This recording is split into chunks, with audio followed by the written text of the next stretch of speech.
राज तांत्रिक सल्लागार. मी नुकतीच जलसिंचन पाणी खात्याबद्दल जे काही जाहीर त्याच्याबद्दल मी एक बाईट्स केली आणि त्याच्यामध्ये इंग्लिशमध्ये असल्यामुळे लोक बोलले मराठीतून पाठवा. आता मी मराठीतून विश्लेषण करतो आहे की आपल्या ठाणे शहरामध्ये जी काही अतिवृष्टी झाली, ठाणे शहरामध्ये जी काही अतिवृष्टी झाली 8-10 दिवसामध्ये प्रचंड प्रमाणात पूरस्थिती आली आणि आपण पाणी खात्यासंबंधी पाणीसंबंधी की जलसिंचन करून पाण्याचा विनियोग कसा करायचा याबाबत मी तांत्रिक बाबी म्हणजे तांत्रिक विश्लेषण आपल्याला मांडलं होतं.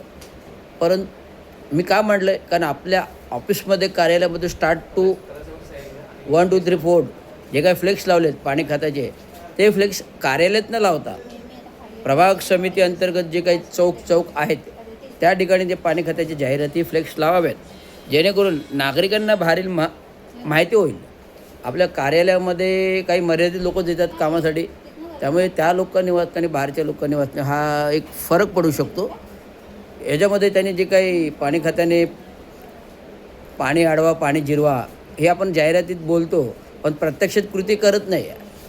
तर आपण काय केलं, INDPचा जो DPR माझ्या कार्यकालात आपण बनवला आणि आता मी सेवानिवृत्तीनंतर तांत्रिक कन्सल्टंट म्हणून मी जे काही विश्लेषणं पाठवतो, त्या दिवशी अतिरिक्त आयुक्त यांना मी रिपोर्ट दिला, प्रोजेक्ट रिपोर्ट दिला की वॉटर लॉगिंग जे 15 स्पॉट आहेत ते कशाप्रकारे नियोजन करायचं आणि वॉटर लॉगिंगचं पाणी कसं जतन करायचं याबाबत होल्डिंग पॉन्ड आणि टायडल गेट्स हे आपण संपूर्ण प्रोजेक्ट 16-17मध्ये कार्यकारी अभियंता मी असताना डिझाईन केलेला आहे आणि VJD IITकडून अप्रूव्ह केलेला आहे.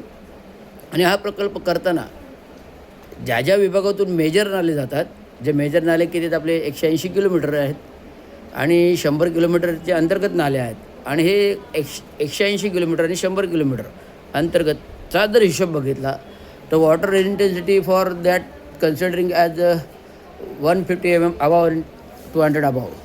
तर ही जी काही वॉटर इंटेन्सिटी आहे, हे जे काही वॉटर लॉगिंग आहे, उदाहरणार्थ आता आपण नितीन कंपनी जंक्शन्सपासून श्रीजी विलापासून घेतलं, जे काही पाणी 5 पकडीमध्ये थांबतं, हे श्रीजी विलाचं पाणी कचराळी तलाव तो चिरंजीव हॉस्पिटलला डायव्हर्जन केलं 2 विभागामध्ये. तो मी केला होता त्या काही लालासाहेब असताना मी स्वतः डिझाईन केलं होतं, पण तो राजन विचारी खासदार होतं, त्यांनी ते करू दिलं नाही. त्यामुळे हा पुण्याचा पुराचा पाण्याचा प्रश्न सुटू शकला नाही 5 पकडीतला. आता पुढे या वंदना सिनेमा ST डेपो तिथे वॉटर लॉगिंग का होते, हा नाला जो जातो तो ST वर्कशॉप कचऱ्याला ST वर्कशॉपकडून निघतो, वंदना सिनेमाकडून निघतो आणि पुढे रामवारीतला रोड. आपण रामवारीचा कलवड आता नुकता रुंद केला, मला 3 ते 5 मीटरचा कलवड रुंद केला.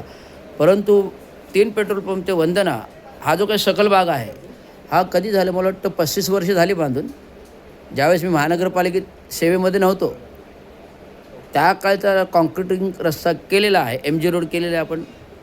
आणि ह्या MG रस्ता थ्रू हा जो वंदना सिनेमाचा खाली भाग सकल भागात गेलेला रस्ता, हा रस्ता आपल्याला वर उचलणं गरजेचं आहे. कॉन्क्रीट रस्ता आहे, जुना आहे, गॅरंटी संपलेला आहे आणि हा रस्ता कॉन्क्रीटीकरणाचा जर वर उचलला आणि जर स्ट्रॉम वॉटर ड्रेन जे पूर्वीचे आहेत for that at the time of Chandrashekhar 1997ला बांधलेले आहेत, म्हणजे जवळजवळ 28 ते 19 वर्ष झाली. तर हे ड्रेन आपल्याला अपग्रेडेशन करायला पाहिजे. अपग्रेडेशनचा प्रस्ताव जवळ 1000 कोटीचा आपण तयार केलेला DPR मी स्वतः केलेलं आहे. आयुक्त अतिरिक्त सुनील चव्हाण होते आणि संपूर्ण सर्वे रिपोर्ट मी तयार केलेला आहे. परंतु अपग्रेडेशन करायला सक्षम प्राधिकरण आता कोण आहे, तर कोणी नाही. नाले डिपार्टमेंटची इत्थंभूत माहिती जी आहे ते रवींद्र शिंदे म्हणजे मी स्वतःला आहे. म्हणून मी कन्सल्टिंगद्वारे हे आपल्याला निवेदन सादर करतो. आणि पाणी खात्याचं जे काय पाणी अडवा पाणी जिरवा हे संचन त्यामार्फतच होते ना. जो आपल्या 1100 कोटीचा DPR आहे पाणी अडवा पाणी जिरवा, म्हणजे होल्डिंग पॉन्ड्स टायडल गेट हा जो प्रकल्प आहे त्याच्यामध्ये 600 कोटी होल्डिंग पॉन्ड टायडल गेटला आहेत आणि 500 कोटी नालेला आहेत. त्यापैकी 200 कोटीचा प्रकल्प आपण मी असताना बनवून ठेवला होता, तो चालू झालेला आहे. माननीय मुख्यमंत्री यांनी एकनाथराव शिंदे यांनी निधी दिला आणि निधी अंतर्गत फ्लडिंग स्पॉट करण्याचं काम त्या अंतर्गत चालू आहे. आपण धुरंधर स्पॉट 15 स्पॉटचं विजन आपण अतिरिक्त आयुक्त 2 यांना दिलेलं आहे आणि त्यांनी त्याप्रमाणे विजन करावं.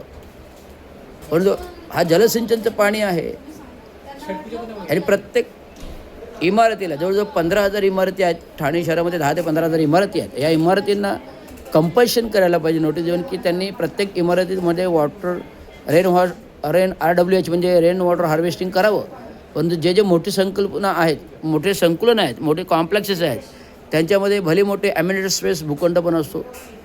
तो त्या ॲम्युनिटेड स्पेसमध्ये भूखंडामध्ये आपण जर होल्डिंग पॉईंट टाईप छोटी छोटी पॉईंट्स त्या सोसायटीने केले तर त्याला आपण परवानगी देताना CC कॉपी देताना जी काही परवानगी देतो टर्म्स अँड कंडिशन त्या कंप्लिशनंतर अटी शर्तीनंतर त्या वस्तूच्या वेळेस ती कंडिशन बाइंड करायची आणि कंडिशननुसार त्यांनी केल्याशिवाय त्यांना परवाना द्यायचा. आज आपण काय करतो आहे, जे 10 वर्ष 20 वर्ष म्हणजे 21 माळ्याच्या इमारती होत्या, आज इमारती 30 माळे 40 माळे 50 माळे 60 माळे 70 माळे झालेले आहेत.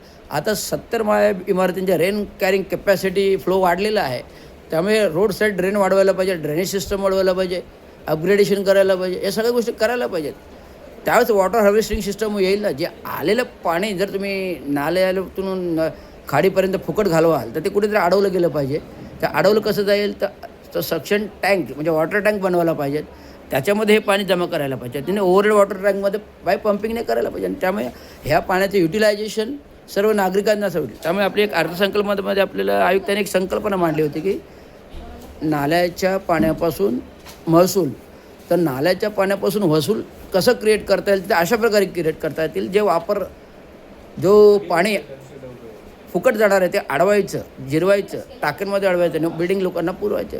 त्यामुळे एक pilot project holding point tidal गेटचा पायलट प्रोजेक्ट जर कुठे करायचं असेल तर राबडीच्या ठिकाणी करायचं. त्यामुळे हा जर प्रोजेक्ट केला, पायलट प्रोजेक्ट केला, या पायलट प्रोजेक्टने एक सॅम्पल प्रोजेक्ट केला, जेवढे खर्च होतील म्हणजे 600 कोटी म्हणजे 5-25 कोटी खर्च होतील, तो केला तर चांगलं आहे. आणि तो जर एखादा सक्सेस झाला आणि त्याच्यामार्फत येणारे पाणी युटिलाइज झालं आणि महसूल महापालिकेला जमा झाला तर आपल्याला अंदाज येईल आणि त्याप्रमाणे 9 प्रभाग समितीमध्ये हे प्रपोजल राबवता येईल. त्यामुळे हा जलसिंचनचा जे काही जाहिरातीचा प्रश्न आहे, नुसते जाहिरातीवर नाही तर कृतीत या नुसतं जाहिरातीद्वारे पाणी होऊ शकत नाही. कृतीमध्ये केलं तर पाणी आणि महसूल जमायला, महसूल झालं पाणी युटिलायझेशन झालं तर महसूल येईल आणि महसूल आले तर पाण्याचं सिंचन होईल ना. पाणी अडवा, पाणी जिरवा, झाडे लावा, झाडे जगवा, पाणी अडवा, पाणी जिरवा. आपली इको फ्रेंडलीची संकल्पना आहे. मी सदस्य आहे इको फ्रेंडली सदस्य. त्यामुळे ही संकल्पना ही आहे, नुसती जाहिराती फ्लेक्सवर न ठेवता प्रत्यक्षात कृतीत महापालिकेने आणावे, हेच नम्र विनंती. धन्यवाद.